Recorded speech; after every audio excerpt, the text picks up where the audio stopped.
Voilà, donc là, ça sera couscous pour la Saint-Valentin. Alors j'ai déjà préparé mes légumes, mon bouillon. Donc j'ai fait suer les oignons et les carottes.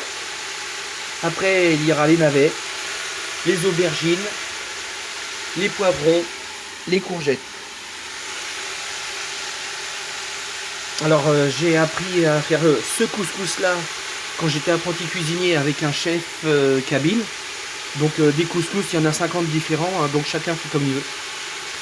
Donc moi c'est le mien. Et à chaque fois que les gens viennent, ils disent vivement que tu nous refasses un couscous. Donc cette fois-ci j'en fais un, mais pour nous 5 à la maison. Mais bon, il y aura à manger pour plusieurs jours. La viande est dans le four. Donc je vais vous faire voir la viande. Donc la viande, il y aura des merguez, un petit peu d'agneau, le poulet. Donc j'ai acheté des cuisses de poulet que j'ai séparé les pilons, que je mettrai à cuire après les hautes cuisses. Il y a les épices à couscous. Donc épices couscous rouge, jaune, un peu d'harissa, une bonne cuillère à café pour qu'il y ait un petit peu de piquant mais pas de trop. Du concentré de tomate, bon sel, poivre à volonté. Bon les tomates ça sera tout en dernier sinon elles vont disparaître. Pour le couscous j'ai pris celui-là, donc c'est bien. Les pois chiches en boîte, je mettrai du jus dedans pour les chauffer. Des raisins secs, pareil, le jus je le mettrai dedans pour le réchauffer et puis les faire gonfler. Et pour la semoule en fait je vais mettre ça dans un grand saladier. Un peu d'huile, un peu de sel, de l'eau bouillante dedans. Je vais les séparer au fouet et ça sera très bien. Pas la peine de chercher la couscoussière pendant 3 jours. Ça marche aussi. La couscoussière c'est pratique parce que on fait qu'un seul plat. Vous mettez dedans au fond les légumes, dessus la semoule et comme ça vous avez tout dedans. Alors moi je déteste la viande bouillie, donc tout ça va passer au four. Ça sera bien doré, ça sera beaucoup plus joli. Alors en ce qui concerne la viande, je vais la faire griller pour l'agneau et après je la mettrai dans mes légumes pour donner du goût. Le couteau, hop, petit couteau quand c'est fini c'est hop à la plonge. Alors petit couteau noir à la plonge, grand couteau noir à la plonge. Le shogun il a terminé donc je vais le mettre aussi à la plonge. Comme dirait maître Michel, chef Michel hein, sur Facebook etc. Hop à la plonge direct. Donc je vais continuer et puis à tout à l'heure. Voilà donc tous mes légumes vont avoir sué.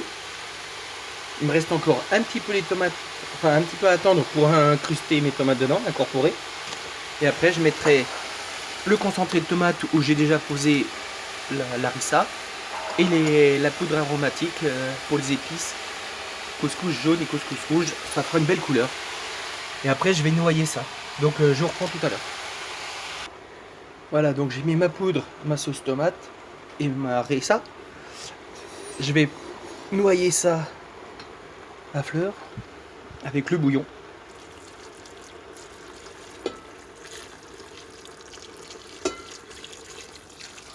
Alors je peux pas, mon trépied est trop court, donc je peux pas faire en même temps tenir la caméra, tenir la gamelle pour remuer tout ça. Donc voilà, là c'est parfait, ça va être à niveau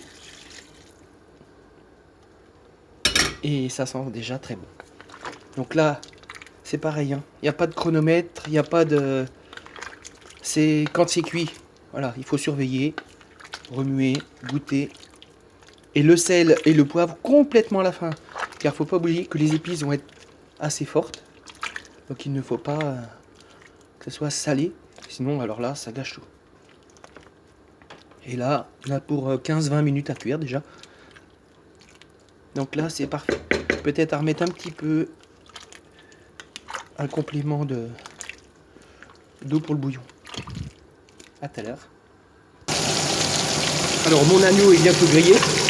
Donc une fois bien grillé, je l'incorporerai dans les légumes pour finir la cuisson et donner du goût.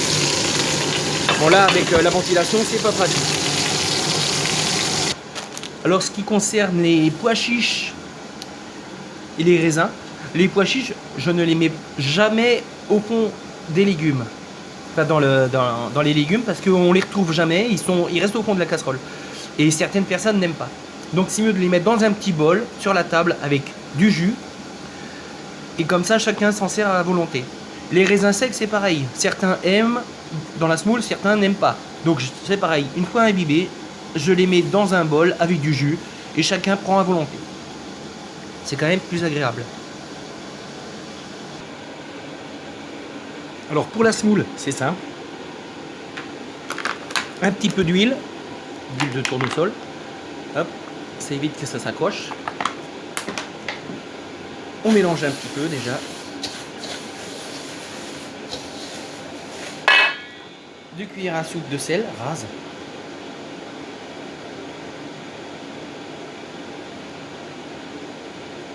Ah, pas trop quand même, malgré tout. Ça sera pas plus mal de redoser.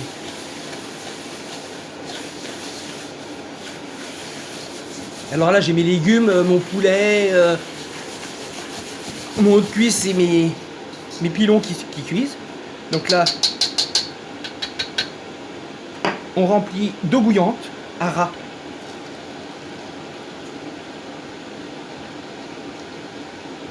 Ça va gonfler, hein.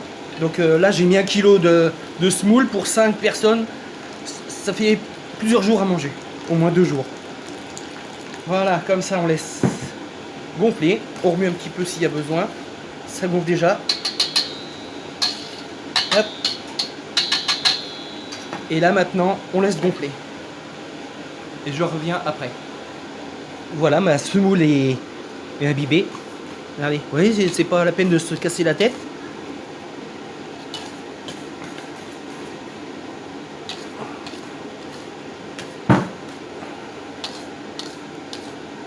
Alors jamais de beurre, hein, parce que forcément le beurre c'est seulement dans l'assiette pour ceux qui en veulent. Parce que si vous mettez du beurre, ça va figer. Ou ça va devenir un aspect très gras. Et ça sera pas très joli. Donc voilà. Allez, c'est encore un petit peu imbibé parce que ça doit pas être assez gonflé. Alors là, j'y ai incorporé mon agneau. Donc ils vont finir avec les légumes de cuire. De toute façon, ça peut être mangé pas forcément très cuit. Les carottes sont quasiment cuites. Donc si les carottes sont quasiment cuites, comme on dit, les carottes sont cuites, le reste est cuit. Le poulet, je le mettrai dans une marmite à part.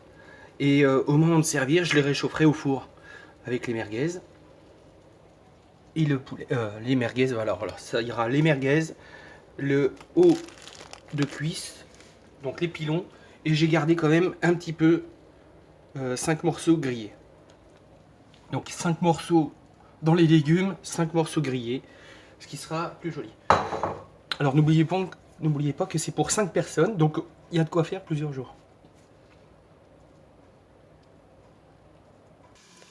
Voilà, la semoule est parfaitement gonflée.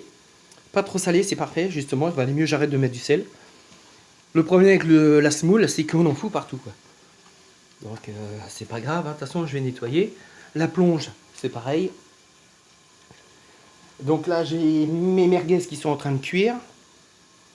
Quand tout ça, ça va être bien cuit, je les mets dans mon plat. Plus qu'à réchauffer. Alors, ce qui concerne la semoule, au micro-ondes, dans un saladier avec un film étirable, ou bien le couvercle spécial, c'est parfait. 1 ou 2 minutes, suivant la quantité. Et c'est très bien. Donc on peut le préparer d'avance. De toute façon, moi c'est préparé pour demain. Donc quand c'est réchauffé, c'est encore meilleur. Surtout pour les légumes. Donc il n'y a pas de souci. Donc je vais voir tout à l'heure. Voilà, mon couscous est terminé. Bien sûr, je n'ai pas mis 10 minutes pour faire un couscous, car j'ai coupé la caméra, vous en êtes aperçu au fur et à mesure. Donc ma semoule est parfaite. Mes légumes sont parfaits. Alors j'ai rajouté une cuillère à café d'harissa. J'aurais pas dû. Donc c'est un petit peu piquant, mais pas trop. Ça c'est bien. Ça reste pas dans la langue. Ça, donc voilà, c'est prêt, c'est imbibé. Et puis ma viande, mes merguez, mon agneau et mes poulets. Donc alors quand je disais plusieurs jours, non, le repas c'est plusieurs repas et non pas plusieurs jours. Parce que sinon plusieurs jours, ça fait beaucoup. Donc plusieurs repas, 2 ou 3 repas, c'est fini. Voilà, bon ben merci, à une prochaine fois. Et puis n'oubliez pas de liker et puis de me suivre, ça serait sympa. Je fais pas souvent des vidéos, mais de temps en temps, c'est sympa. À bientôt!